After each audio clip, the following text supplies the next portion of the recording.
going to be day one, a violent vertical edge setter. I see some ass off the edge. Get that mic up and put your shoulder on somebody. Dig, drop. You're finished. Hey, first down. This is weird. It worse than that side.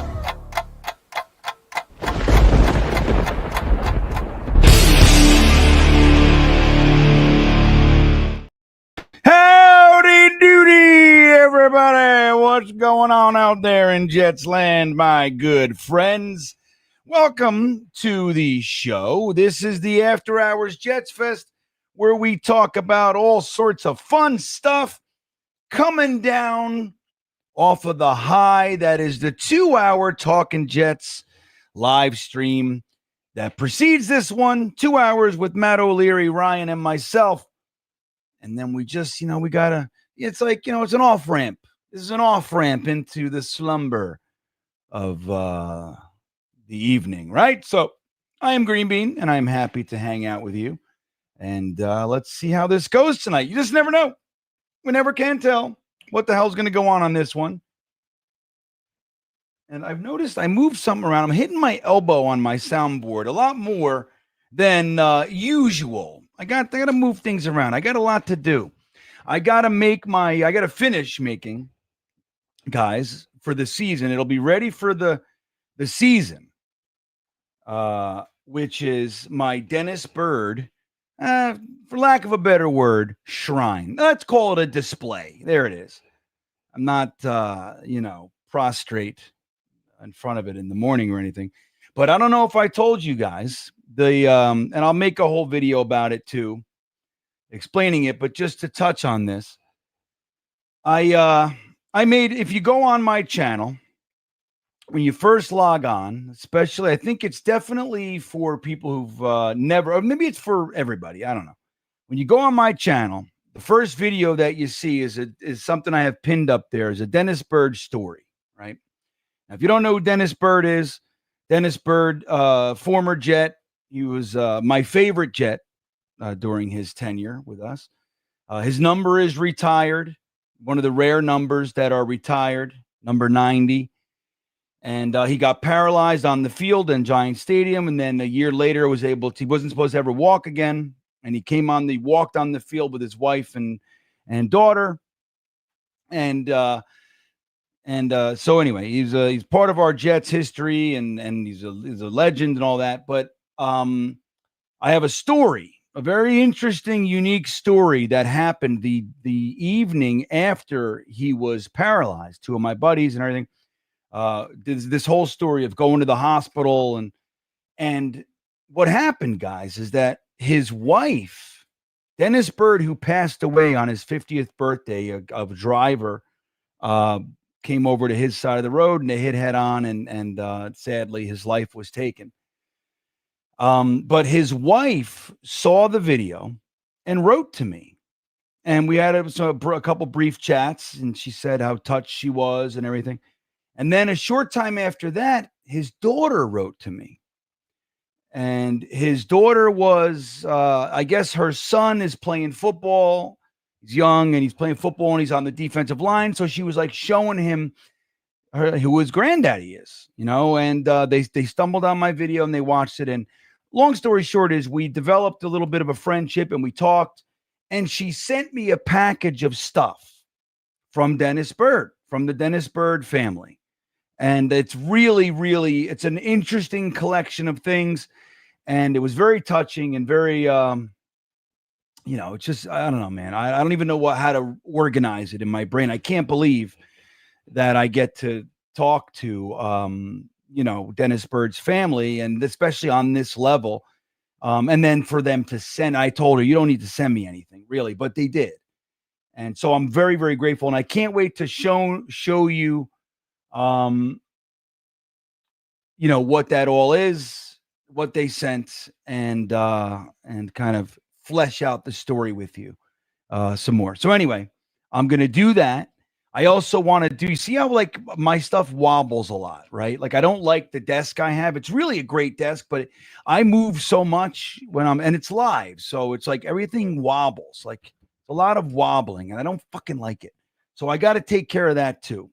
So anyway, I got work to do, but my elbow keeps hitting the damn thing. Like, it does this. So I'm always worried that I'm like muted or anything. But I'm gonna say this. Yeti, it's a great point. Hello, Yeti. This is a really great point. He says, turn the lights a little lower. Green is the GreenBean after hours. Relax, enjoy, play some jams in the background. It's just the truth.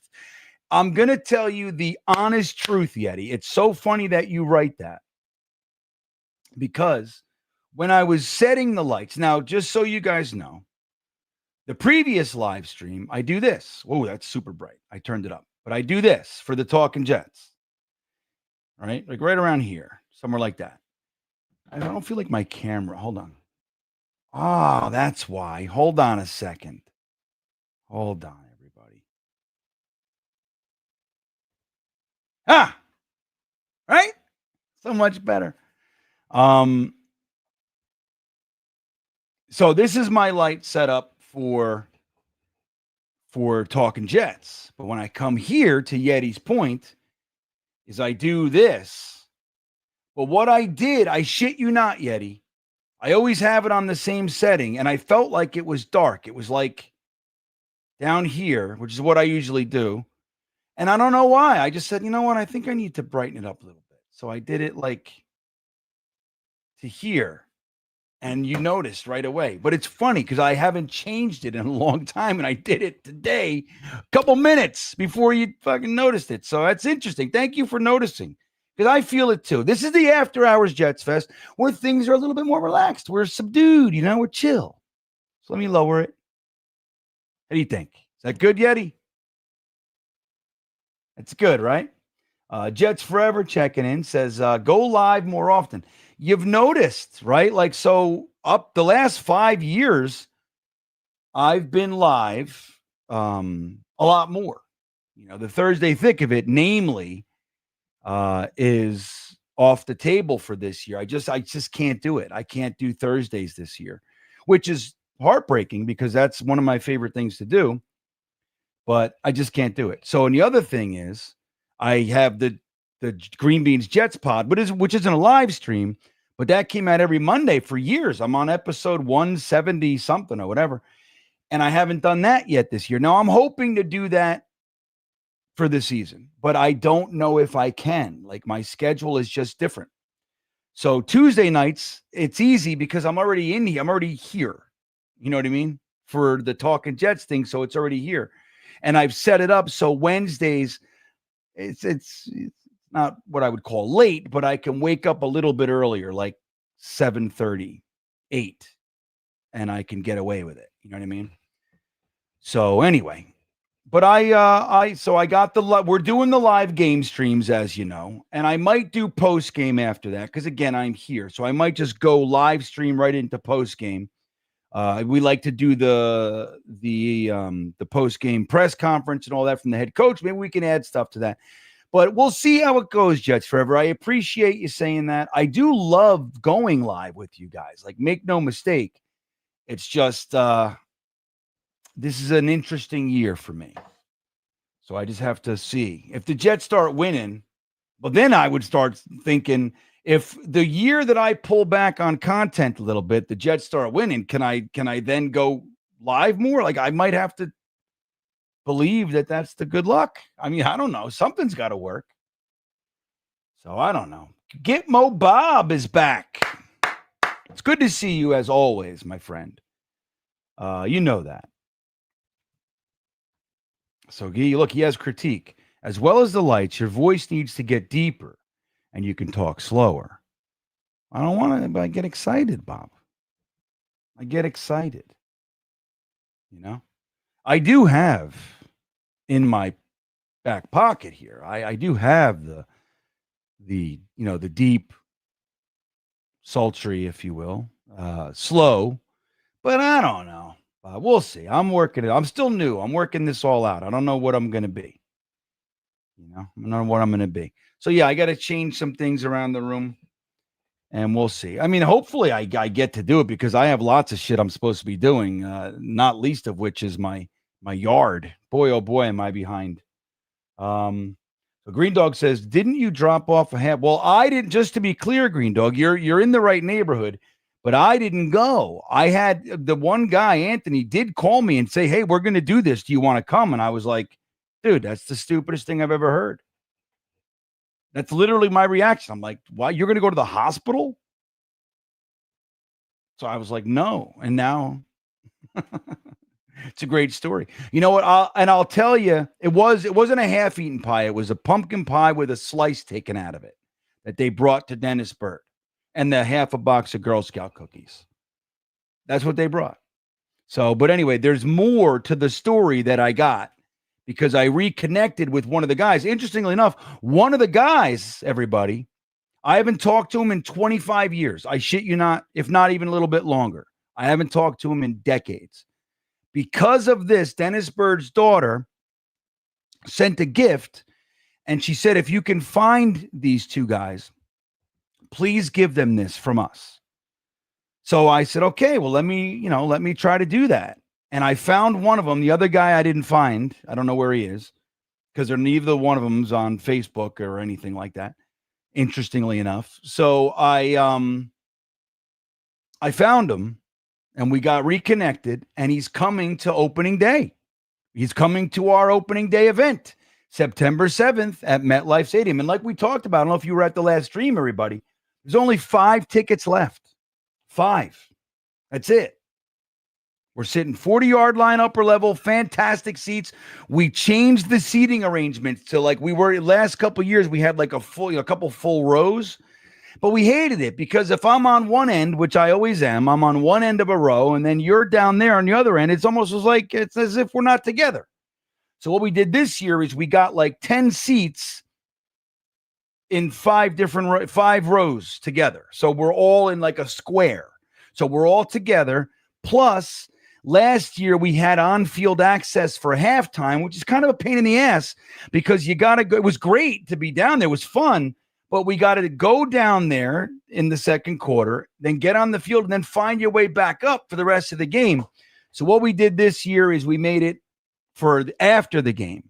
So once the game's over, probably the very end of the fourth quarter, we'll have to go down there, but we'll get on the field after the game is over, so we get to take pictures and all that kind of stuff. Maybe throw a ball around on the field, but with no pressure to go back to the seats. So we're happy about that too. So, but anyway, my buddy Ronnie, who was one of the guys who went to the hospital to see Dennis Bird the evening of the same night that the accident happened on the field that he was paralyzed, he'll be at our Talking Jets meetup, man, which is I'm really excited about. I haven't seen him since I was 22, 23, maybe something like that. And I'm 52. Maybe, I think I was maybe 20. So let's say 23 years. I haven't seen this guy. And it's crazy. He's bringing his wife and his 2 sons. It's great. So you guys will get to meet him and fucking bend his ear all about this. It's going to be great, man. I'm really excited. Yeah, so we'll have some fun. I saw, let's see, Bearded checking in. What's up, Bearded, with his Stream Beaner member super chat. Thank you for supporting the channel. If you guys want to help me out and do that, it's always appreciated. You can hit the join button underneath the video, and then you get the emojis and you get the free super chats once a month. I think it's 1 or 2 a month. I forget. But yeah, man. So there's some benefits, but it helps support the channel. And I appreciate Bearded. He's also a beanbagger, so he does that as well. And we have our Discord and our little Wednesday meetups and our fantasy league and all that kind of stuff that we do. But yeah, man, you're the best. So he says that Bloody Knuckles concept in the Talking Jets OnlyFans Discord when you want to look. First workup, not sold on text, but okay. Drop it in the Beanbagger Discord too, if you wouldn't mind. I got to figure out and remember how to get in the, let me see. I can get in the Talking Jets one. I don't really know how to do it. But because I'm old and I lose track, dude. There's so many fucking apps, everything. My kids, I'm watching them where he's driving, and I'm doing all the. I got the thing for that and that for this, and this one's watching my credit and I don't know what's going on. Bearded. So it's hard for me. Let me see. Talking Jets. There it is. Where'd you put it? What section? Ryan's out of control. He made a million sections. Bloody Knuckles. Look at that. You sent it to me directly. Okay, yeah, the text is no good. I like what you're doing with the eyes and the blood. Let me show you something. Let me show you where we are, okay? Help your brain think, Bearded. So this is kind of where the direction we're heading. So I'm going to show you. So you guys know, if you guys didn't see, what we're doing is we're creating. Now, I've been saying this for years. You guys know this. Dom, especially when we do the 10 o'clock mock, Dom and I, while our opinions of prospects and everything coincide a lot, and let's be straight, Dom is a significantly more researched and learned evaluator than I am, right? So let's just put that right out there.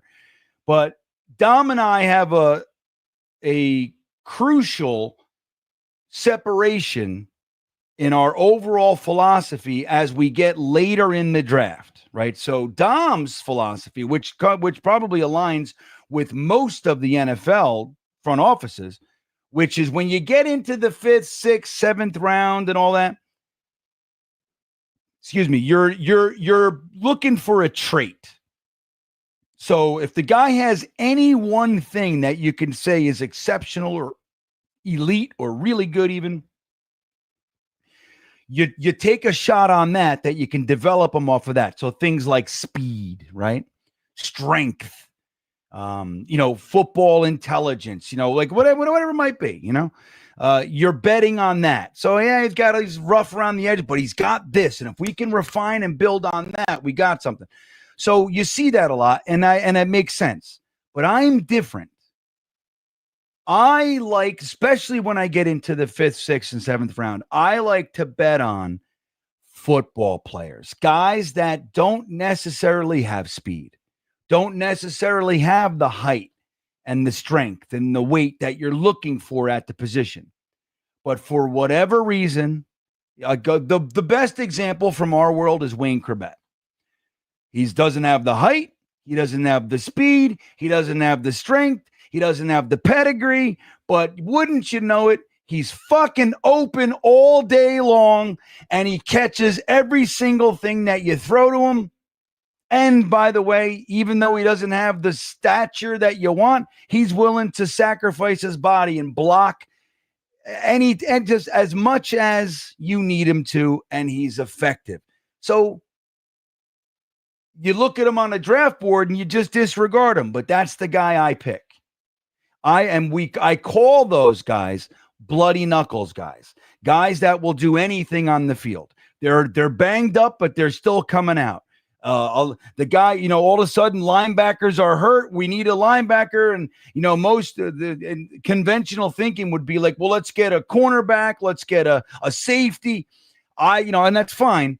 But I like when there's the type of guy I want, not that I would necessarily do this, but the type of guy I want, he plays running back and we need a linebacker and he's fucking willing to go out. Yeah, I'll play. I know it well. And I'll go out there. I know football, dude. I know the basic scheme. I know the game of football. Just put me out there. Like those kinds of guys, rather than the prima donnas that he's 6'4", he's got a 40-inch vertical and he's fast, but he can't catch, and he's not the best. He doesn't have the great motivation. He's a diva. He's he gets hit a little hard, and he's out 2 weeks. Those kinds of. I don't care how fast that guy is. I don't want him. So that's the thing. So we call those guys bloody knuckles guys. At least I do. So it's starting to pick up and it's catching on over at Talking Jets. Me and O'Leary really got into it a couple weeks ago when Ryan was away, and so we're developing now the Bloody Knuckles Award each week. So we're going to talk about the player that deserves to be labeled for that game, the Bloody Knuckles Player of the Week. And what we'll do is we'll each have our contestant, the guy that we think should win it, and then we'll bounce it over to the chat, to you guys, and the final decision will be made by you, and then we'll kind of stockpile. But we'll make shirts and we'll do all this stuff and a logo. But let me show you, Bearded, what the direction that we're kind of going in. Where is it? Come on, everybody. What's happening? There we go. All right. So let me show you this. Again, this is not fleshed out yet either. So, but this is the direction we're going in. So it'll help. It'll help show you what's up. All right. So where's the window? Here we go. Is it showing anything? Let me see. Come on with this thing. My computer's really laggy tonight. I don't know what the deal is. I was doing a speed test and it's like my upload and then my download really is the problem tonight, which is weird because that's not usually the case. It's really slow tonight. Let me see. What the fuck? Why isn't it showing? Wait a minute. Oh, I'm sorry, guys. I'm working on it. I'm working on it here.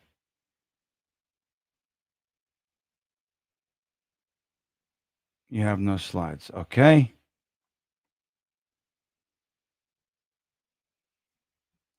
It should be right here. It's like it should be showing. I don't know why it won't show, Bearded. I don't know why. It should be showing.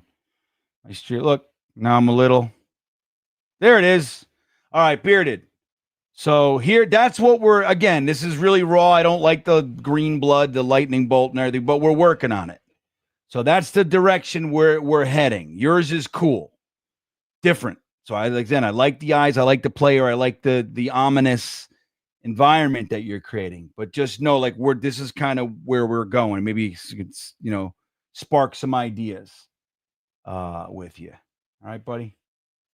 There we are. Now I'm all little. Here we go. Just do this. All right. There you go. Andrew, what's up, Andrew? So all love. GreenBean After Hours is amazing. Yeah, it's fun, isn't it? It's mellow. This is what we do. We just wrap up the night. Yeti says, GreenBean, would it be cool with you if I changed my name to Wax Bean? It's my favorite veggie, and we could do shows. Yeah, man, do it. Wax beans. Love wax beans. I do. I love it. I actually, the final crop of green beans in my garden, I'll be picking probably tomorrow. And then we could plant more, but these plants are toast. They've done well. Infrared checking in. What's up? It's the most wonderful time of the year. Yes, it is. I love this time of year as we head into the season. You know what I mean? I love it. It's good. This is it. And you know what? Like I said the last couple weeks, I'm genuinely excited and not Fantasyland excited. I'm excited in a different way than we have been the last 2 years and even some years before that. But really, the last 2 years, man, and the NFL didn't help. They're giving us 7 primetime games and opening day, Monday Night Football, all that stuff. And that was a certain type of excitement. This is different. This is a little bit more my speed, quite frankly. It's the excitement of having, and it's fresh, right? We don't know if it's going to last. We got to see. But the early returns, the early reports, let's call them, are that, hey, man, we might just be installing a disciplined regime. So creating a disciplined team. And even though, like, I talk about Malachi Corley all the time, and I'd really like to, I think that, like, when you're looking at Malachi Corley versus a guy like Pritchett to make the team, I don't see a comparison. So I don't want to lose that skill set and what he can bring to the table. But if he's lazy or if he's not cooperative and he's not trying 100% or whatever it is, and they don't like him because of that, then it is what it is. I don't care. Like, you want guys that want to improve, that want to be here, that want to build, they want to learn, they want to play by they want to do everything the way you want it, the details. And we talked about the Isaiah Davis pulling the guy covering him, a linebacker, I believe, in the end zone on Justin Fields' rushing touchdown. That is heads up football. And it's sad to say, but it's something that we don't see here very often. from time to time. But overall, we see stupid shit. One that pops in my head, I forget what game it was last year, but toward the end, we could have very easily won the game. It was in the fourth quarter. All Devontae Adams had to do was not run out of bounds. He just had to get tackled in bounds. The clock would have kept going, and we could have very easily controlled the game and won it. But what happened? Even Aaron Rodgers, Devontae Adams, these are great football players. But when they're on the Jets, there's nothing really to play for. You kind of leave your brains at the door. You just play. You're just out there fucking around. It's not that important. So he runs out of bounds, and we end up losing the game because they got the ball back. This is the whole thing. So we see stupid stuff more than we see anything intelligent. So the idea that we're bringing in a regime that focuses on discipline, on details, things like that, intelligence, game planning, it's exciting to me. And the truth is we're not an untalented team. Like, it's not one of those years, where it's like, again, I like to bring him up all the time, and not to shit on him because he was a decent player for us and I liked him. But like when your premier player is Jordan Jenkins, you know what I mean, on the defense. When your running back is Trenton Cannon, you're like, all right. When your wide receivers are, the guy you're hoping has a resurgence as your number one is Brashad Perryman. Look, and Brashad Perryman's a good player. He is. But, you know what I mean? And we're signing that kid. Was a guy from the Redskins. He ended up taking the COVID. He never even played for us. Former first-round pick, but we signed him and see if he can do it. And then we got Moncrief, and then we got Chris Hogan. And it's like, what is this? You know what I mean? And then our top wide receiver in the draft is like a 5th-round pick, and we're hoping that we got the gem. You know what I mean? Like one of those years. Our offensive line is piecemeal, and we don't know who the fuck anybody is, and we only like the one guy, but he's getting old. It's like, what was his name? Our left tackle for a little while. Came from the Steelers. I forget. But you know what I mean? Like, we got Garrett Wilson, Breece Hall, Braylon Allen, Isaiah Davis, Olu Fashanu, Membu, fucking AVT, Tipman. It's like, and then you look at this kid Smith as a speedy wide receiver. We don't know what he is, but we'll see. But then you got solid guys like Johnson and Reynolds, and you know what I mean? And I hope Corley. We'll see. Then the defense, dude, Sauce Gardner, Quinnen Williams, Quincy Williams. These are all pros. Jermaine Johnson's thrown in there. Got LT3. You know what I mean? We don't know what our safeties look like. It looks like Cisco is a player, but we got some work to do. We're not Super Bowl or anything yet, but we're not devoid of talent. And who knows? Maybe we could just pull out a winning season. Maybe we can pull out a wild card. Like, why is that so damn hard? It would be delightful for me if the first year in Aaron Glenn's regime, he gets more wins than Saleh was able to do in 4 years. Just that alone. Like, we couldn't break 7 wins with all these fucking players we gave you. Yeti checking back in with a membership super chat for 2 months. Thank you, Yeti. He says, I can't thank you enough for being the dude you are. Thank you. That's something right there. And I'm happy to be a part of this community. GreenBean was here before all of your favorites started. Remember, right? Not all of them, though. You know who was here when I got here? Tyson, the Let's Talk Jets show was here, but it wasn't a YouTube channel yet. It was a podcast. The Jet Nation podcast was on, and that's where Tyson came from. Interestingly enough, that's where Joe Blewett came from too. Did you guys know that? And it's where I came from because I was on Jet Nation first. So Tyson, Blewett, and me all came out of Jet Nation. And now Dylan Terraman, right? Fucking everybody loves Dylan. He's the best. He was the host of Jet Nation Radio. So Tyson was around. Boy Green was around. He had his podcast. Again, not YouTube.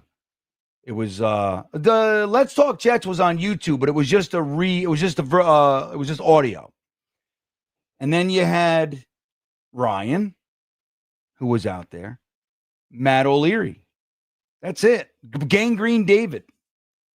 But that's it. Nobody else was around, man.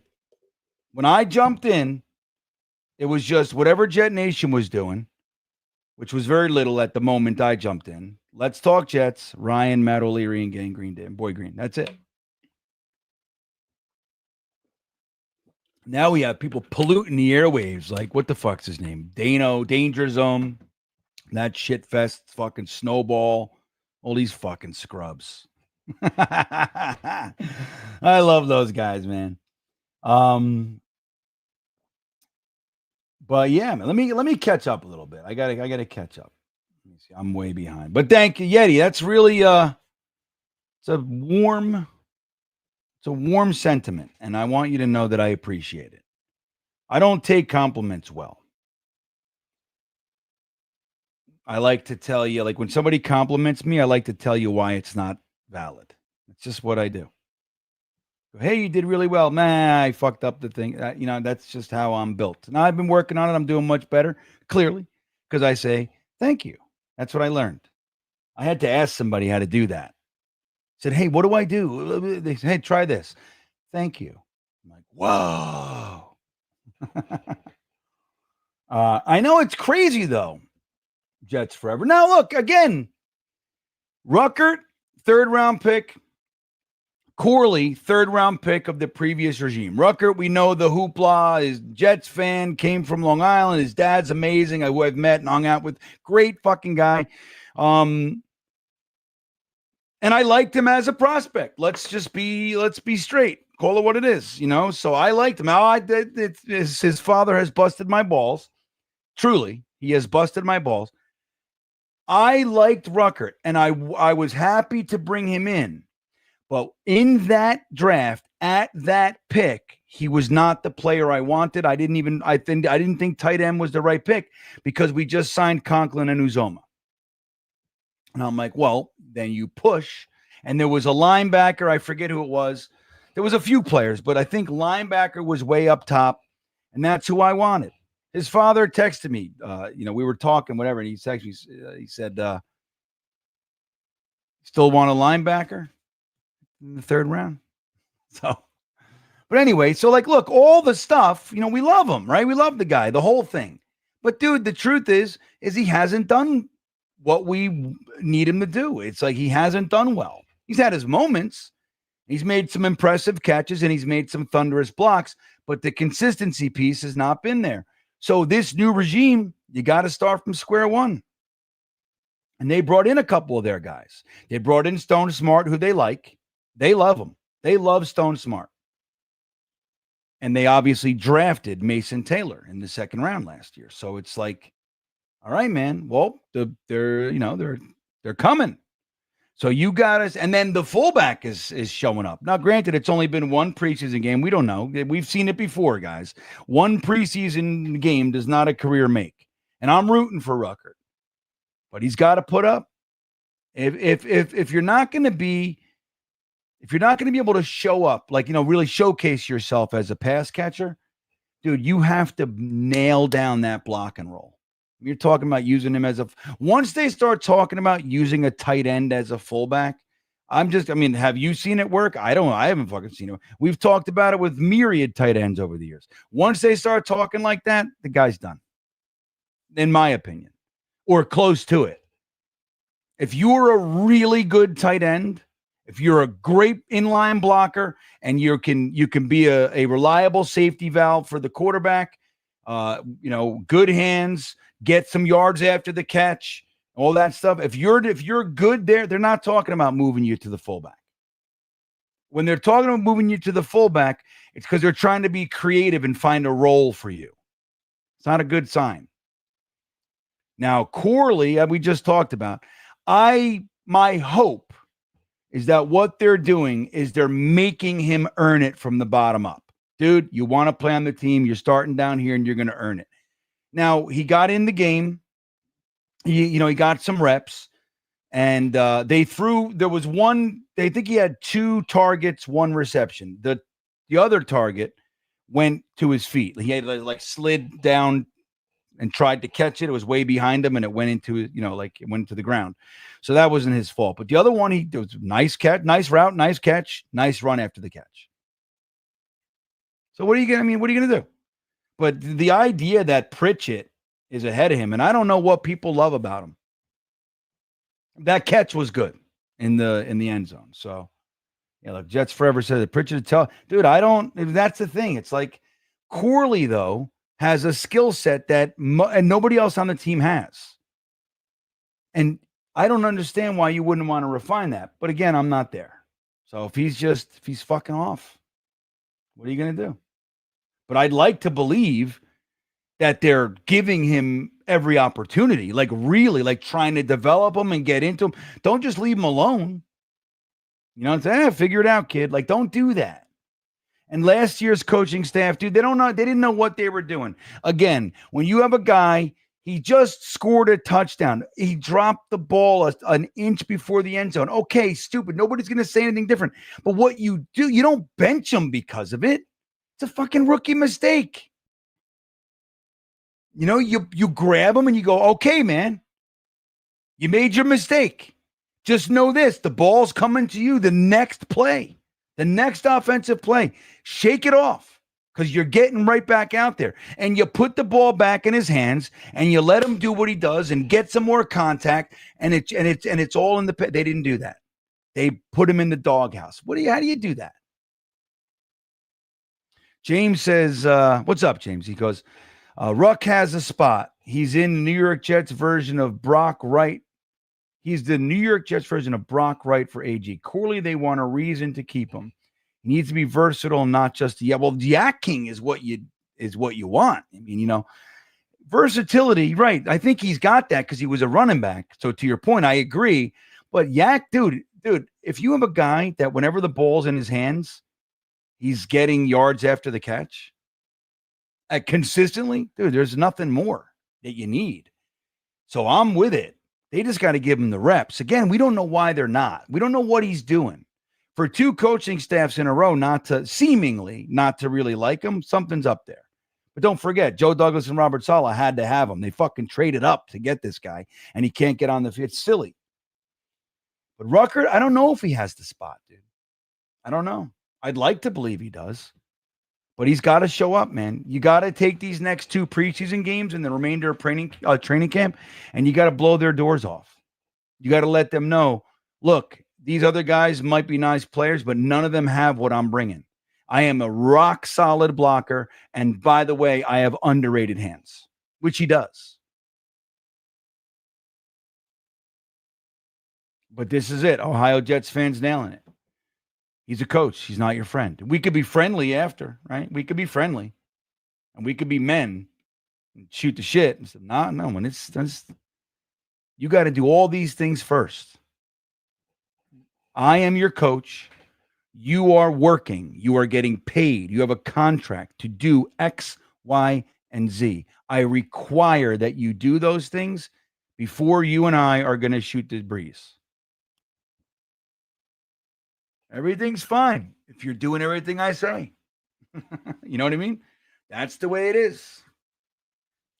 It sucks at this hat. This hat is uncomfortable when I wear it the other way. All right, let's see. What's Aaron Daniels say? Oh, Willie Colon. I was mentioning. No, not him. Started with a B, I think. Let's do this. Let me see. New York Jets roster 2018. I'll tell you right now.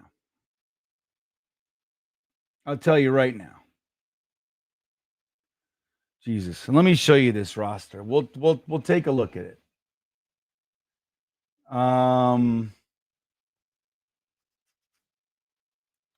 I just want the roster. I don't want the. Let me see the roster here. It's just like stats. I don't want to see the stats. I just want to see the roster. Here we go. Here we go. All right. Kelvin Beachum, Aaron. That's who I was looking for. Beachum. Remember Kelvin Beachum? So look at this team. This is our 2018 team. All right, let's just take a look. I haven't looked at this in a long time, so we'll take a look.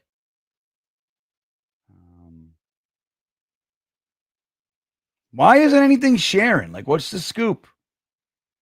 What's going on here? Everything's supposed to do what I want it to do, everybody. There we go. Something happening? There we go. All right. So,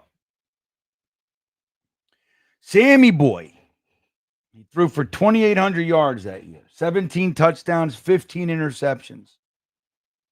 He also had a rushing touchdown. All right. So, Bilal Powell, who we love, right? But still, I mean, we love him, and he was good, but he was a spot player. He was a role player. 80 rushes, 343. This is also the tail end. No touchdowns. He added 11 catches. So you got Robbie Anderson as our big dog, right? Quincy Enunwa, poor guy. Loved Quincy Enunwa, man. He just the injuries, right? We know. When he was on, he was as good as it got. But he's not Jamar Chase or anything, you know what I mean? But he had 10 games, 38 catches for 449, right? So, and then our big tight, remember all the hope we had for this guy? Chris Herndon, 39 catches. Would skiddly do. And you got Eric Tomlinson. He was our blocking tight end. Who's still playing, by the way. 12, so we had 8 catches, right? But he's a blocker, so it's not his forte.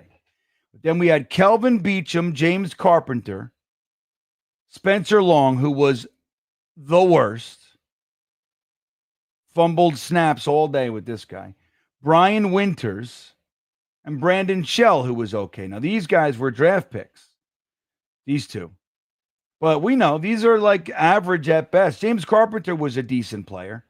Kelvin Beachum is a very good left tackle, but not great, but very, very solid. But look at this. This is our defense. Leonard Williams,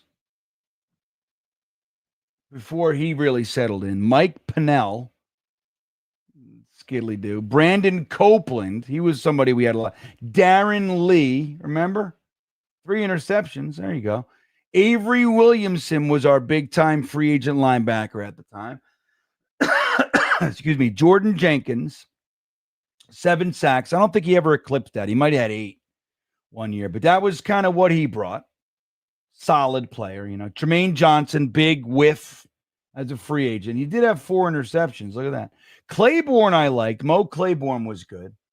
And then this guy, Jamal Adams, his rookie year. Jamal Adams and Marcus May, our big safety push. Remember that? But, look at this team. Now, look, there's some talent. Now, Jamal Adams was an all-pro all the time, but only because, with strong safeties. He didn't really do much. He kept doing the sack thing, and he was a good tackler, but, his 1 interception, that was in the 4th quarter. I believe that was against the Patriots' 3rd-string quarterback. So, anyway, you see the team. So, Leonard Williams got, Darren Lee, 1st-round pick, Avery Williamson. But this is it's not Quinnen Williams, Sauce Gardner, Quincy Williams, Leonard Taylor, Jermaine Johnson, Will McDonald. It's a totally different thing. You see what I'm trying to say? And look at this offensive line. It's Spencer Long. He's garbage. Brian Winters was garbage. He had his moment. Brian Winters was one of those. He was always playing hurt, which you got to give him. He was Iron Man in it. He had torn pecs, and he was still out there. So you give it to him, but he wasn't very good. Brandon Shell was a middling guy. He was any minute he's going to break out. He was a decent player. But look at this. Quincy Enunwa, injured all the time. Loved him, but, Robbie Anderson's fine. Chris Herndon, Aaron Tomlinson, Bilal Powell. It's it's a totally different thing. Anyway, I did all that to find Kelvin Beachum's name, but we did. So when I talk about my excitement for this year, it's you look around. There's no Garrett Wilson on that roster. There's nobody there. There's Breece Hall, Braylon Allen, Isaiah Davis. Come on, the offensive line. We got 2 first-round tackles, a first-round guard, a second-round center, and Simpson, who played well. But shit, man.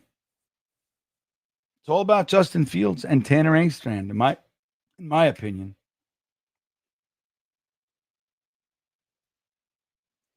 Well, they didn't do much with him last year. We'll see. Brownlee's I don't know. They had a hole at wide receiver. What's he doing in the preseason? Has he done anything? I don't know. If I'm not too worried about Brownlee. Brownlee was, he's nice. But, this is one of those guys, man. It's very rare. Like, infrared, a lot of times, like we like these guys. We fall in love with the potential, right? And it's there. There's a reason we have foundation for our feelings. But they go somewhere else. Most of the time, nothing happens because the guys that we get are shit. Now, if he's going to succeed anywhere, Andy Reid, Mahomes, and all those fellas, that's a good place to land. But I don't know. GreenBean, everyone loves you guys. Hit the like button, support, and subscribe to the channel. Yeah, man. Always creating A+ New York Jets content. 9 and 8. I like it. That's look, I think we can very easily be 7 or 9 wins. Like I think very easily, like somewhere, and I think it'll be just a couple ball bounces, There's a thin line between 7 and 9 wins. Now Robert Saleh couldn't get past it. Adam Gase didn't get past it either. Who was between them? No, it was Adam Gase and then Robert Saleh. Robert Saleh replaced Gase. Before him was Todd Bowles. He had that rookie season of 10-6, but then blew it with losing to Rex in the last game of the year. We would have been 11-5 in the playoffs. But what did he do the rest of the time? Nothing. But Todd Bowles had 3 offensive coordinators in 4 years. It's crazy. You know what I mean? It's crazy. Rex, we know. Rex's first 2 years were great. His third year was okay. Just fell short, 8 and 8. And then he got his mitts into the team, and we got Tebow, and fucking Tannenbaum was fired, and we got Idzik, and it was done. It was like, who couldn't see that? Like, if you're gonna fire Tannenbaum, you got to fire Rex, or just don't fire either one of them. So what? You brought in Tebow. So what? Shit's messing up. Let him fix it, or get rid of him. So the last 4 years, the last 3, let's call it, the last 3 years of Rex's tenure they were doomed. But they were letting him pick the players, and it's not what he should have been doing. Mark from Asbury Park, my buddy's in here. I'm glad Woody is right. I know. Well, it's early. He's out there saying some stuff. I saw him at practice doing his thing. You know what's funny, Hank? There's an app out there called LogRide, right? That I use to track all my coasters. So every time I go on a new coaster or whatever, I log it, and it keeps track of it. And I haven't been on a coaster in a while, so I went on a coaster this year with my wife and kids, and I was going to log it. And all my stuff, all my stats for years were gone. So I was writing them back and forth. They couldn't figure it out, but blah, blah, blah. And right before I started talking Jets, 5 minutes before the stream, they said, hey, we found it. Here it is. I logged in, and all my stuff is there. So I just found it. So I'm in kind of roller coaster mood here and mindset. So we remember the roller coasters. So look at this. How many roller coasters do I have? Let me see my stats. So I haven't looked at it, though. So let me see. Where's all my roller coasters? How many? It doesn't say. Oh, chronological. So I have 300 and it says 279, but that's not right.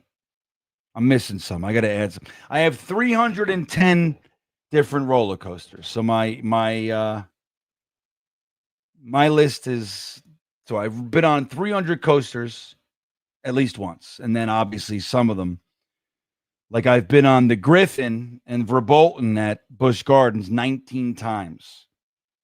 I've been on the Dragon Challenge that's no longer there, and my eyes, man, at Bush at Universal 14 times, right? Lightning loops. Remember lightning loops at Great Adventure? Well, Jets forever. I'm telling, like, when people ask me why I have hope for Corley is because that's who he was, right? He hasn't earned anything in the NFL. As a matter of fact, he's done the opposite. He could have had some of that, but he dropped the ball in the end zone, right before the end zone. So it's a mistake. But that's the skill set he's bringing. In college, he was the Yak King. So that's all we got. But I hear you. He hasn't earned it. Yeah, right, Ohio. Remember Jet Nation? That's where it all started, man. I mean, not started Jet Nation, but that whole message board thing, that was all we had. We didn't have YouTube. We just talked to each other all day and night. Wyatt, what's up, Wyatt? He says the team feels different. We are winning the Super Bowl this year. Yeah, why not? I love it.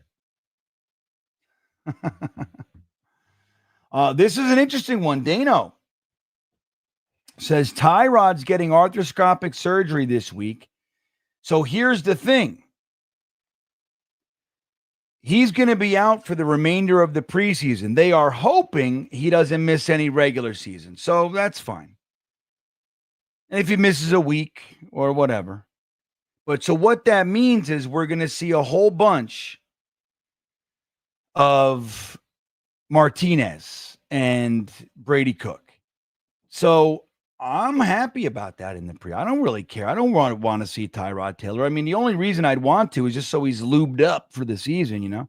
But other than that, I know what Tyrod Taylor is. I like Tyrod Taylor. I'm glad he's our backup. But I have this sneaking suspicion that if Adrian Martinez gets a lot of reps, he could be a viable backup quarterback. And who knows where you can go from there. But I'm hoping that they can develop this guy.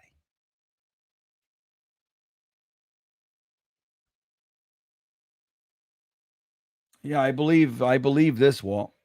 Now, look, the 2024 or 23 was the big mistake. That was like, all right, you drafted him. Okay, that's mistake one. You threw him out there after Greg Knapp passed away. You didn't really have the development. You should have rethought that. Okay, things change. We got to change. But they didn't. They brought in Kavanaugh, which was nice, but he wasn't getting along with everybody, or else he would have stayed, right? So the thing with Zach is in 2023, they brought in Aaron Rodgers and they decided to keep Zach Wilson, which right there that's mistake number one. It's like a rule of thumb. You don't keep your previous starting quarterback when he's benched. So if he was the starting quarterback and he's benched for somebody else, you get rid of that guy. That's what you do. They chose not to. I understand why they didn't. I mean, why they chose that, why they didn't get rid of him. You bring in Aaron Rodgers. They have a good rapport. So he could develop underneath. You can take a step back, cool the Jets and all that. And you can learn under Aaron Rodgers and we can whatever. And I said it then, and I wasn't alone. If you're going to do that plan, you make him QB3. This way, if anything does happen, he's not the guy. He should not see the field in 2023. What happened was last year for Sean Payton, and we all like to say, if we're busting balls, look, Zach can't even be QB2 on the. That was by design. Now, if they didn't end up keeping him, but if they wanted to, what they did was they put Zach Wilson at number 3, they stuffed him on the practice squad or whatever, and they had their QB 1 and 2. And if something happened, Zach Wilson wasn't coming in, so he can develop. You can cool it. There's no stress. Just work on your craft, kid. And that's what we should have did, and we didn't. Aaron Rodgers went down 4 plays in the season. Play 5, fucking Zach Wilson's our starting quarterback again. And that was a big mistake. He was not ready to do that. We were already done with him. He needed a whole year, just like Sam Darnold got. When we traded Sam, he went down to Matt Rule in Carolina, and they threw him in the starting lineup. He needed a year too. He had happy feet. He was shell-shocked, the whole thing from our crazy offensive line situation here. They put him in the starting role. For 3 weeks, he looked like money in the bank. And then he started to Sam Darnold it up. He regressed, and for 2 years, he was shitty. Joe Brady got fired first. Then Matt Rule got fired. He went to the San Francisco 49ers, and what did they do? Now, he was QB2, but they gave him a year outside of a smattering of plays. They gave him a year to sit and learn. Went to the Vikings, 15-2. And then he got his big contract with the Seahawks. So, but you're right. We should have got rid of Zach. Jets carpetbagger. Hey, man, it's good to see you. Have you been on at least one roller coaster in each state? No, because I haven't been in each state. But not every state has a roller coaster, too. So, what I can tell you,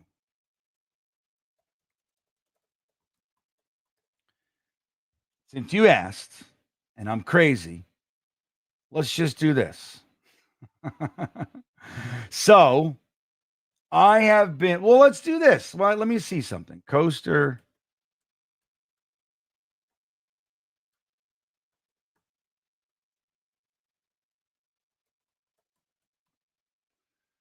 Coast to coaster. All right, here we go. I'm going to do this for you. So this is the coaster map, man. You ready? I'm going to let you guys in on a crazy world that I lived in for many years. I haven't in a minute, but this is my world.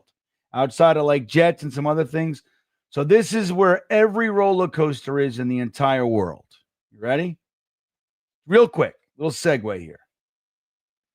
So when I would plan when I was in the RV for 2 years, we would plan our lives. This map was at the center of it. So when I planned my course, I wanted to go to certain places. So like I've been on, where are we? Is this New York? So like over here, I didn't get it. Let me see. 8. Where did I go? Yep, I've been there. So I've been on the New York. But this is Seabreeze. I've been there too. I've been here. So I did that, New England. I did a roller coaster. Where are we? Up here. I did one in Maine, which is a little one. Probably that one. So I did some of that. But I did all these, man. All these coasters. I've been on most, like 90% of those. So I went all the way across. So like I haven't been up here. And I really wanted to. Like, so like up here. It's moving too much, man. Come on. Chill the fuck out, everybody. That's what I want. Okay. So I didn't make it to like Wisconsin, like all this area. I didn't make it to. But I've done some of these. I've done, oh yeah, Cannibal. Yeah, Lagoon. One of the best parks in the country. Been there. Let's see. Vegas. I didn't do any of the coasters in Vegas, interestingly enough. But I've done some in California. But this is, so my coaster tour ended in Sedona, Arizona, right? Sedona's in Arizona, I think, or New Mexico. I fucking forget. We were right here, and we were about to go to California. There's 70-something roller coasters in California. So we were going to go in. Come on. Come on. All right. So we were going to go in. I was going to come in here. I was going to go on to SeaWorld San Diego. I wasn't going to do Legoland. Maybe, but probably not. I was going to go right to Knott's Berry Farm.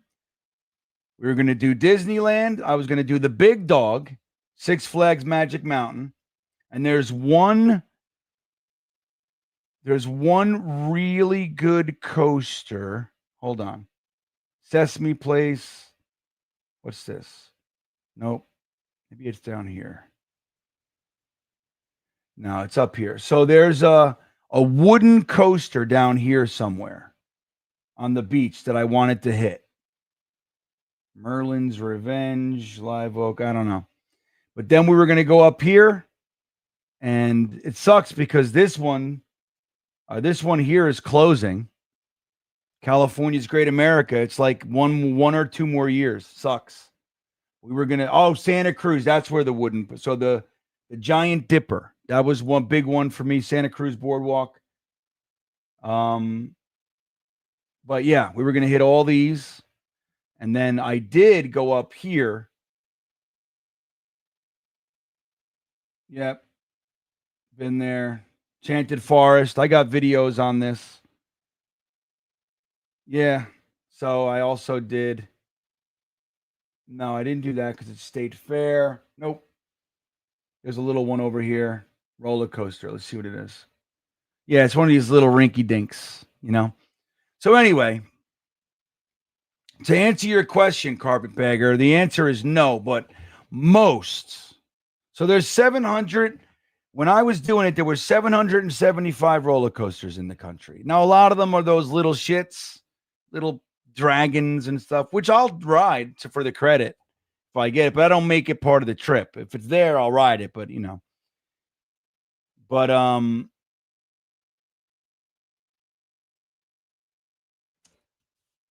probably let's say 600. So we made it on that coaster tour. We made it on 267 because that was COVID really threw a loop in the plan. So we made it on 267 coasters, 265, something like that.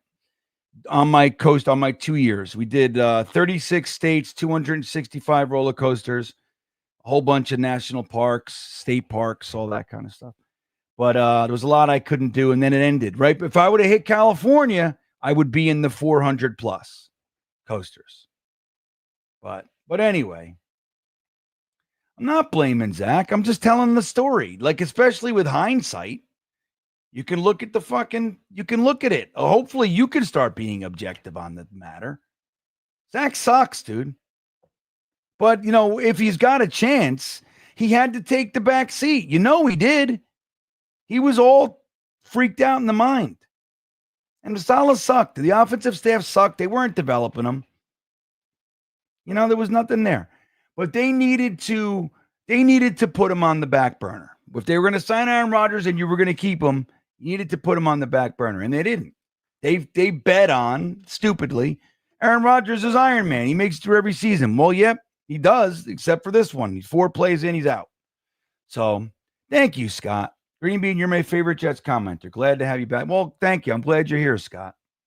And I really do appreciate that.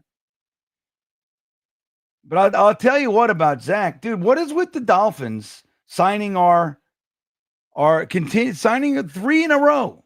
Our backups. That sucked here. Mike White had a shot. But they signed Mike White, and they get rid of him. And they signed Tim Boyle, and they get rid of him. And they signed Zach Wilson. Like, what is their deal? Are you not understanding that we're the worst team in the world for quarterbacks, and you keep signing them? So I don't know. I think Zach's going to get playing time this year. And look, McDaniel is a good coach, and they got nothing but weapons, right? If there's a place to succeed, he had his year with Sean Payton on the back burner, going down to Miami. Significantly better playing environment. They're not as vile and mean. And if he gets in, he's got Tyreek Hill and Jalen Waddle and everybody else. Dude, you got a shot. You know what I mean?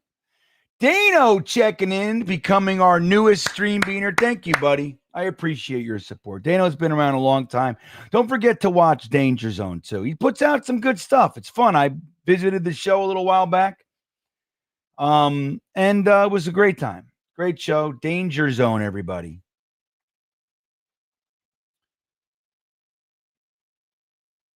So I appreciate you, man. Carpetbagger checking back in. Six Flags, Magic Mountain, and Knott's are great parks. I live 10, 15 minutes from Lagoon.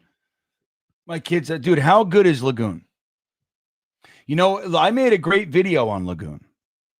I did 2 videos. I did a bunch of videos, but I did 2 major videos. One was about the park, like all the coasters and everything, my kind of review. Another video I did, they have a campground. So for me, on being in an RV, it was amazing because I could just camp at the theme park. So there's a few of those around the country, but not like this. It's like you're camping and the fence is right there. The roller coasters are, I mean, they're right next to you. So you kind of, it's all, but there's a whole thing you can do. I don't know if it's still like this, but it was when I did, and I made a video on it, which is if you stay at the campground, you can literally get your passes to Lagoon for free. So like rather than buy, go, if you're going to travel and get in a hotel and fucking camp, get a tent and camp. If you go into the campground, the way that I told you how to do it, you can get your tickets for free. So you just, instead of paying, and it's a crazy. Anyway, what an amazing park that is.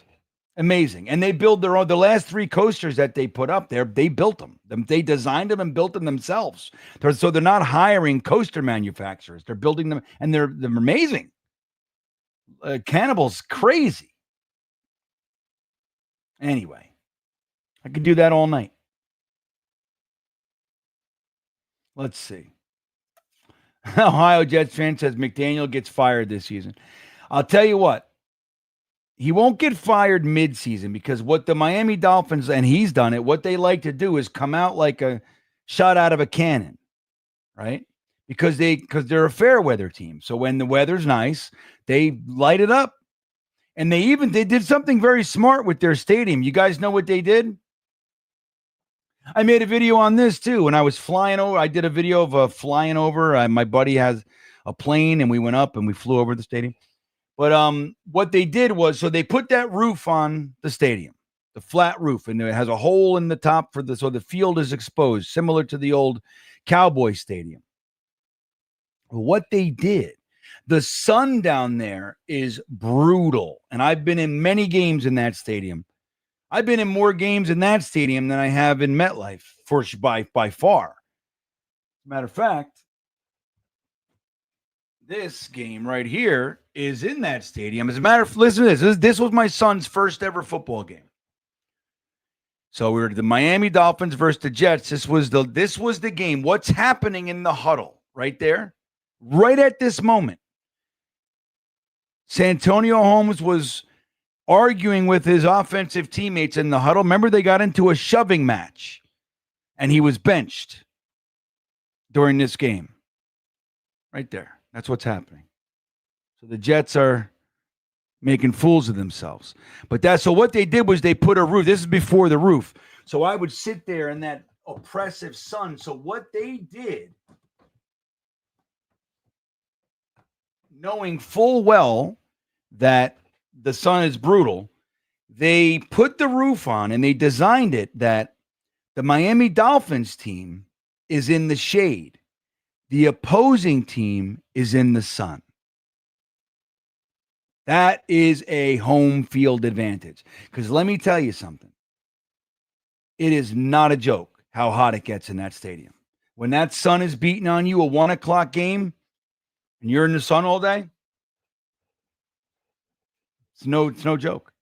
So again, when they're doing all that and it matters, they're looking great. What happens when it starts to get a little chilly and they start going out west and up north and whatever else, and they go in and play New England in December? Dude, they look like shit.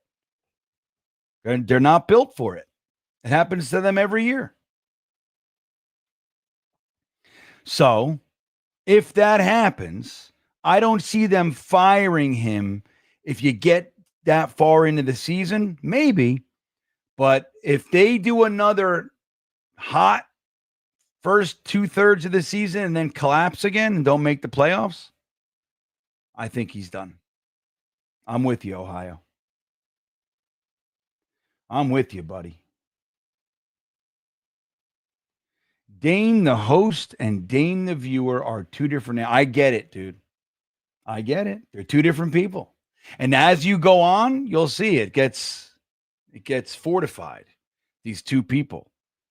Like, I've done a decent job being myself on here, but let me tell you something. GreenBean is different than the other guy that I am. When this started to pick up, my wife said to me, you know, I'm not calling you GreenBean. I said, you have to. Come on. You gotta. She was like, no fucking way. Maybe if we're getting real frisky, but you know. What's the wedge? What's up, buddy? He says, Mr. Bean, let's kick the Nats' ass Saturday night. The Nats. Yeah, look, I want no injuries. I would love to see some more progression. What I'm looking for is some of the next tier guys to start showing up. Namely, I would like to see on the defensive line, I'd like to see Fedarian Mathis make some noise. I'd like to see Braden McGregor, Eric Watts, those guys. I'd like to see them make some noise. I'd like to see one of the linebackers really show up. And I hope it's Jamin Davis because I think he's got the best shot to actually be somebody. So for our linebackers 1 and 2 are locked. Sherwood and Quincy are locked. If Jamin Davis can make, lock in the third linebacker, I think we're good there. But the depth, who's it going to be? Zaire Barnes? Is it going to be this Malanga guy that we drafted? Is it going to be Jackson Sermon? I think he's a long shot. I really like him, but he's a long shot. But I'd like to see one of the linebackers show up. I'd really like to see Malachi Moore push for that starting strong safety job.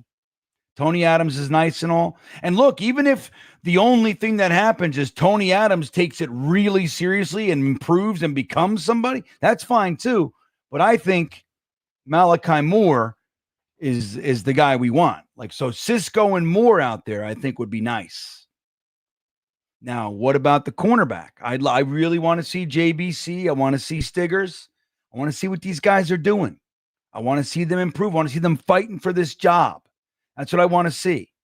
Offensively, I want to see the offensive line gel. I want to see Membu look, Membu's got his work cut out for him. So, hey, welcome to the NFL, right? He's going against McDonald in practice. He's getting schooled. Going against Burns. He's getting pushed around. It's all right. Now's the time you want to see him do it and work on it. You want to be making your mistakes now so they can fix them, so they can work on it with you. This is where you're weak. This is what you're struggling with. This is how you counteract that, X, Y, Z. So it's going to be interesting, but I want to see the offensive line gel, and I'd love to see Adrian Martinez come in, have another good showing. I thought he looked good. Brady Cook does not impress me. I know some people like him. Look, I'm open for it. When he first started, he looked a little better. As it went on, he started to look worse, but he throws an ugly ass ball, man. That guy does not throw a pretty ball. So I'd like to see Adrian Martinez show more because I believe that he's got some chops. So I'd like to see him show some more I want to see him as the guy who comes in after Fields. I don't want to see Brady Cook get the second role again. Like, put Adrian Martinez in there with the twos. And with him, what I really want to see is guys like Brandon Smith, Tyler Johnson. We know what he is, but I want to see Brandon Smith. I always forget his first name. The other kid, Smith, the 4th round rookie. I want to say Arian. Is that what it is? I'll figure it out one of these days. But I just forget. It's one of those guys just leaves me. But I really want to see those guys like make some plays. Let's see Mason Taylor. Let's see Stone Smart, Ruckert. Let's see what Ruckert can do. That kind of stuff. So it's important. And I want to get out of this thing with no injuries. That's what I want to see. I'd love to see Justin Fields have a good drive or two. Yeah, I'd like that. Jets forever. Fire sale coming in Miami. Fire sale. Once they blow it up, look, if they don't do something this year, you're 100. And McDaniels is weird, dude. He just seems like he's made for Miami. There's nowhere else where that shit's going to work as a head coach. He's like weird. But, I don't know, man. He's a little too weird. Like he's, I don't know. He's again signing Jets quarterbacks every year. Like, what are they doing down there? I don't understand it. Go somewhere else, anywhere else.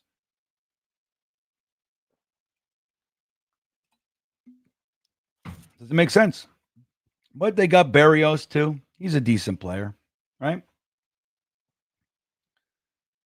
Brady Cook is garbage. Heiferlube, or Heifertube. What's up, buddy? Think it's okay to demand this coach and roster go win some games and not look embarrassing. Tired of this organization being the skid mark on the AFC's underpants. Well said. It's not too much to ask, Heifertube, that the Jets just are a competitive team and don't look slapdick, right?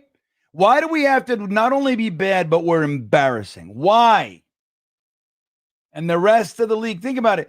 There are fans in their 20s, like they became a fan. They got into the NFL when they're 10 years old. Now they're 25-year-old men or women for that matter, but they got married, they got a kid, they got a career, they bought a house. And the Jets have sucked the entire time and been embarrassing the entire time. Even so much, we get Aaron Rodgers and there's all this noise and he gets 4 plays and he's out for the year. Then he comes back and wins 5 games with Devontae Adams, Garrett Wilson, everybody. We can't do it. So they look at the Jets and they think we're the laughing stock of the league. Their whole life, their whole NFL life. It's crazy. Think about it. They became a fan at 10, a little kid. They're 25, married. They're middle management in their career. They got a retirement account going. You know what I mean? And we've been the same laughing stock the whole day. We haven't broken 7 fucking games. I think we got 8 with bowl, but 8 with bowls, maybe.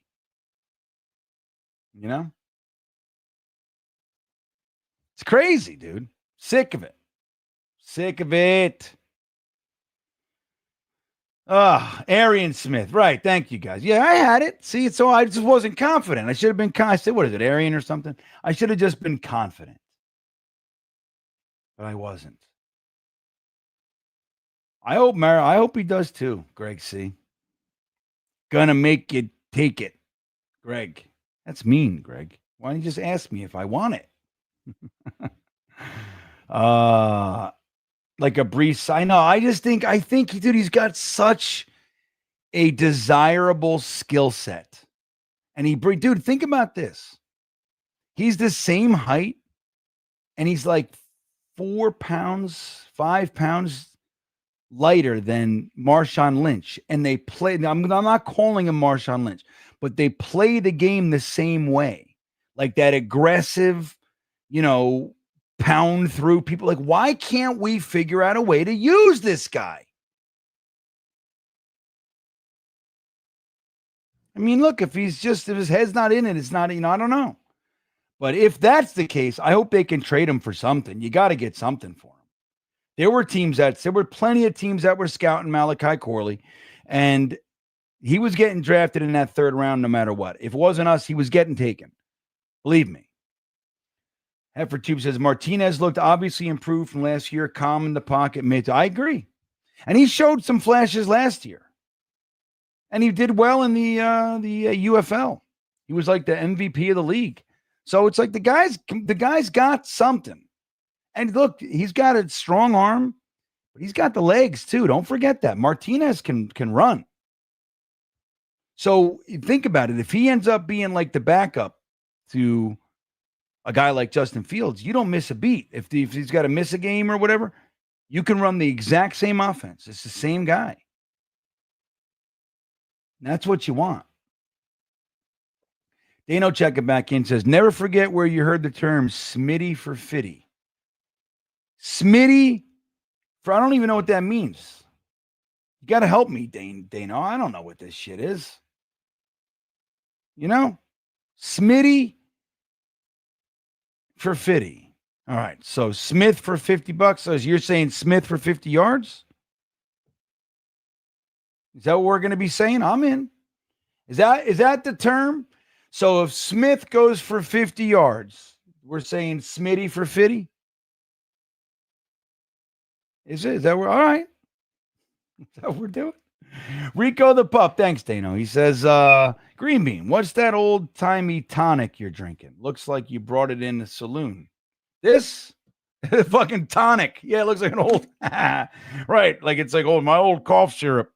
This is just a water bottle. It's an Nalgene bottle. But look, hey, interestingly enough, you see what that is, right? Mega roller coaster. Intamin, one of the top manufacturers of some of the greatest coasters ever built. They did the first hyper coaster, the first giga coaster, the first giga, strata, which is 400 feet. So they have top thrill drags. So they just tore King Dakar down, which was the tall. So Intamin's no joke. So I got him on my water bottle, buddy. My hyper flask or whatever it is, hydro flask, got fucking stolen from the gym because I didn't put any distinguishing features on it. It was just a black bottle. I went to take a leak. I put it on the sink. I walked out to the gym. I did a rep. I said, oh shit. I came back out and it was gone. Let me tell you what I did. I walked around that gym. I was so mad. I went to the front. I said, hey, anybody turn in a bottle? I said, no. I said, okay. I went around and I looked at every single water bottle in that entire place. I went to everyone, went right to the beefcakes. I went there. I went to the stretchy room. I went to the functional training room, all the girls, and I looked at every fucking water bottle. If I would have saw it and I knew what was in there, what flavor and everything, I would have opened it up, I would have smelled it, and I would have knocked somebody out.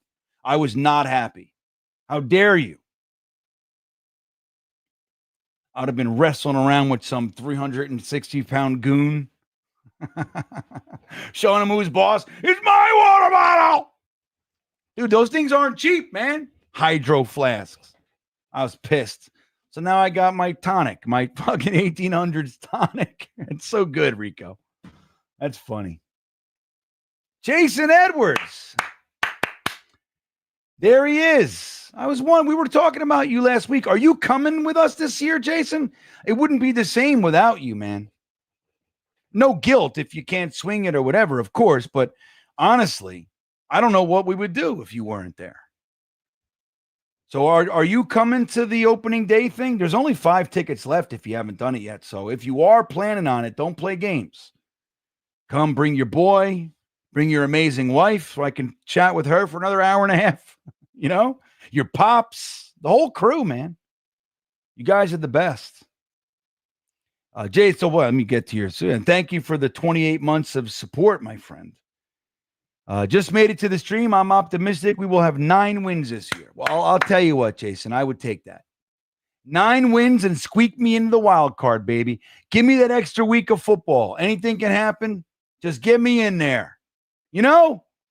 Get us in there. Get me in that damn thing. It's good to see you, though, Jason. Let's see. Show us something. My buddy Matt. So I was talking earlier, Matt, about the green and white scrimmage that we went to with Santana Moss when he hurt himself. And they were showcasing him. They sent him down the sideline because we got this super fast, awesome draft pick. They threw him the ball and he pulled his hamstring or whatever. Remember? So he says, show us something before we buy into this hype again. Prove it to this family. Right. I agree with that. It's tough not to get excited, though. I mean, that's the thing. Matt, you look at us, one little preseason game, and we're ready to be excited. We're starving. You show me one little piece of one cheese cube, and I get all excited. You show me one little fried pig in a blanket. We're eating. I'm starving. You know, we are starving. Show us anything positive. You mean this guy, Justin Fields, he ran in the end zone and Isaiah Davis is pulling the line's blocking. Oh, my God. We're going to be great. Like, we just want to compete. We want to not be embarrassed. But I'm with you. You got to prove it before we get nuts. But it's okay to be fun, to have some fun.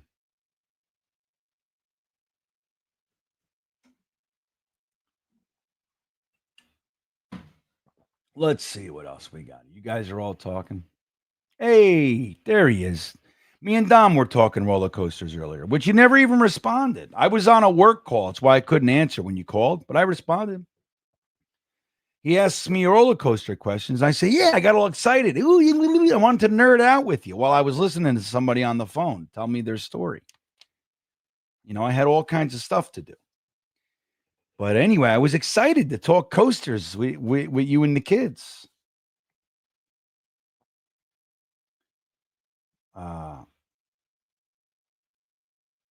Yeah, but you know what, Infrared? Like, look, he threw for 3,600 yards. So, which is, by the way, if you would have said, like I was saying it, but among many others, if we got 3,600 yards and 26 touchdowns from Aaron Rodgers, think about this. That's not enough. You know, like that's not enough. Like we were getting 9 touchdowns from Zach. Sam 17, but he threw 15 picks alongside of it. So it's like, you know, we're not used to seeing anything. So if you would have told us in the beginning of the season, Aaron Rodgers is going to start every game. In October, you're going to trade for Devontae Adams. Right? Garrett Wilson's going to play every game. Sauce is going to play all the stuff. Aaron Rodgers is going to throw for 3,600 plus yards, 26 touchdowns, and 12 interceptions. Garrett Wilson's going to have over 1,000 yards. Devontae Adams is going to have over 1,000 yards. Would you have said we're making the playoffs? I know I would have. Of course we are. What happened alongside that? The defense decided to take a shit. They're done. So like, and it's illusionary. Like a lot of those yards, like it's not real. You know, it's at the end of the game. It's Hail Mary. It's just collected. You know, stuff collects. But he was like, when it was for first quarter, second quarter, we can't even get a first down. We got Aaron Rodgers, Devontae Adams, Garrett Wilson, Breece Hall, Braylon Allen, Tyler Conklin, a whole bunch of guys that can play football. And we can't get a first down? Garbage time stats. Right. I mean, not all of them, but it's enough. Again, dude, we had 5 wins. We had numerous games where we didn't score a touchdown. I don't want to hear it with Aaron Rodgers. Right, Matt? We are starved, buddy. We are starved. All right. It's after midnight. We got to get out of here. I put in the chat, guys. I want to remind you about the Jets players coming to the former Jets players coming to the Gang Green Legends Cruise. It's Jake Assman, Fireman Ed, Ryan, Matt, Richie, myself, Kevin Mawai, Marty Lyons, Leon Washington, Sean Ellis, and there's so many guys. It's going to be great. If you're interested in going, if you buy your tickets before September 7th, you get $500 off per person. That's crazy. So if you and your wife are going, it's $1,000 off. It's a cruise. It's a Royal Caribbean cruise to Bermuda. So you get all that, but you're hanging out with us and the Jets, former Jets, greats. And goods. Maybe not everybody was a great, but they were all at least the Jets good, right? So anyway, the link to that is in the description of the video, guys. I'd love it if you guys, look, it's going to be fun. It's going to be fun no matter how you slice it. So, and don't forget, 5 tickets left. Did Jason ever respond? I was asking questions. Let me see if Jason responded. But I don't see him. Nope, I don't see you respond, Jason Edwards. I'm looking. I don't see you. But yeah, we got 5 tickets left for the opening day Talking Jets meetup. It's going to be epic, guys. We got a lot of fun shit planned too, but we're with Tailgate Joe, post-game access to the field, 40-yard line tickets. Dude, Tailgate Joe's doing his Mexican day. He's got skirt steak, man. Skirt steak. Are you kidding me? Chris Ivory will be there too. That's right, on the cruise. So anyway, I can't wait to hang out with Chris Ivory. Are you kidding me? I'm going to be bending his ear all night. So, all right. Well, I'm bouncing out of here. But anyway, if you want to go to that with us, talkingjets.com. We're at the Bezara Music Festival in Keensburg the day before. We're doing a live stream. We're doing a VIP meet and greet hangout thing all day. It's going to be amazing. What a weekend. What a weekend it's going to be. So anyway, I love you guys. You can't make it this year. Oh, Jason, I am seriously disappointed. Not mad, upset, but just, the fact that we don't get our hang time. You're one of the good ones, buddy. You know that. You are one of my faves, my friend. Man, Jay's a good hang. So anyway, you'll be missed, sincerely, bud. But I get it. Like, hey, there you are, Britt. So I couldn't go to the Jets Giants joint practice today, and Britt was able to receive and utilize the tickets. So I'm so glad. I'm so glad that you were able to get them and use them and have a great day. You know what I mean? That makes me very happy. So anyway, that's it. That's the end of the show. Okay. I hope you guys have a great rest of your night. I'm going right to bed. It's going to be so good. I'm so excited to go to sleep. I can't even tell you. Guys, have a great rest of the night. When will I see? Oh, well, we'll be live for the game. Frankie, Jeremy, myself, Matt O'Leary probably popping in, Ryan, all that kind of stuff, as we've been doing for years. But we'll be live about a half hour or so before the game, and come hang with us. It was a good time last week. I hope to see you there. With that all said, have a great night, everybody. I'll see you next time.